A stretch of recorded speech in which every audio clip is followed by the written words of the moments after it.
यह है दुनिया का सबसे खतरनाक और पावरफुल पॉइंट। 30 मील की इस छोटी सी जगह को कंट्रोल करने का मतलब है पूरी दुनिया पे राज करना, और इसे ब्लॉक करने का मतलब है पूरी दुनिया को तबाह कर देना। इस पॉइंट को कहते हैं स्ट्रेट ऑफ हॉर्मुज। स्ट्रेट्स असल में समुद्र के ऐसे पतले हिस्से होते हैं जो दो बड़े समुद्रों को जोड़ने का काम करते हैं। अब ऐसी क्या खसूसियात हैं इस 30 मील की छोटी सी जगह में जो इसे इतना पावरफुल और इम्पोर्टेंट बनाता है? हमारी जमीन के 70% हिस्से पे समंदर हैं, और इन्हीं समुद्रों के जरिए दुनिया की 80% ट्रेड होती है। किसी भी वक्त तकरीबन 50,000 समुद्री जहाज इन समुद्रों को क्रॉस कर रहे होते हैं, लेकिन बदकिस्मती से इन समुद्रों से गुजरना कोई आसान काम नहीं। कुदरती जोग्राफिया की वजह से इन समुद्रों में ऐसे स्ट्रेट या चोक पॉइंट्स बने हुए हैं जो अगर किसी भी वजह से ब्लॉक हो जाएं तो पूरी दुनिया की इकोनॉमी हिल के रह जाएगी।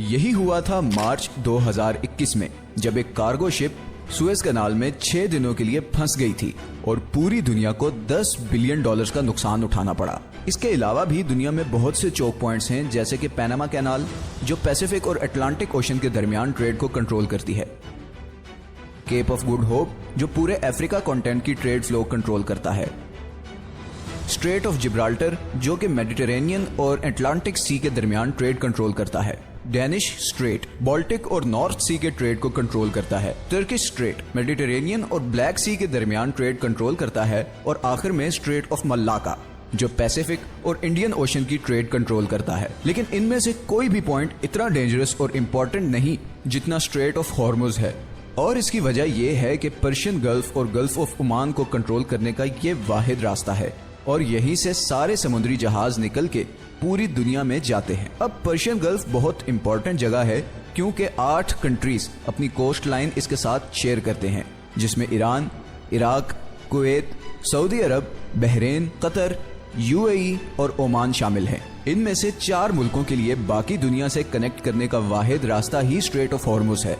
अब अगर आप मिडिल ईस्ट के बारे में थोड़ा भी जानते हैं तो ये तो आपको पता ही होगा कि मिडिल ईस्ट की पहचान उनका तेल है।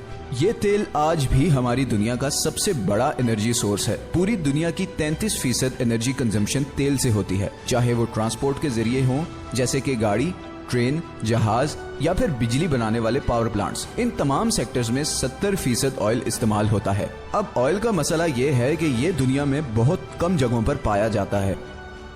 इस सर्कल में मौजूद इन तमाम 8 कंट्रीज के पास कुल मिलाकर दुनिया के 50% ऑयल रिजर्व्स हैं।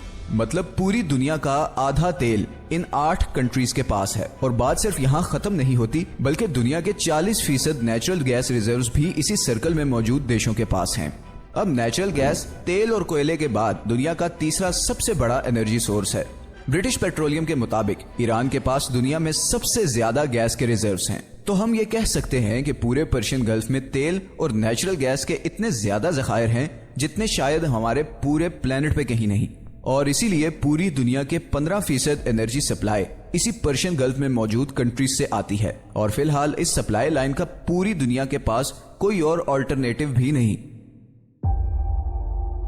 लेकिन इस 30 मील के एरिया से गुजर के जाना इतना भी आसान नहीं। सबसे पहले यहाँ पे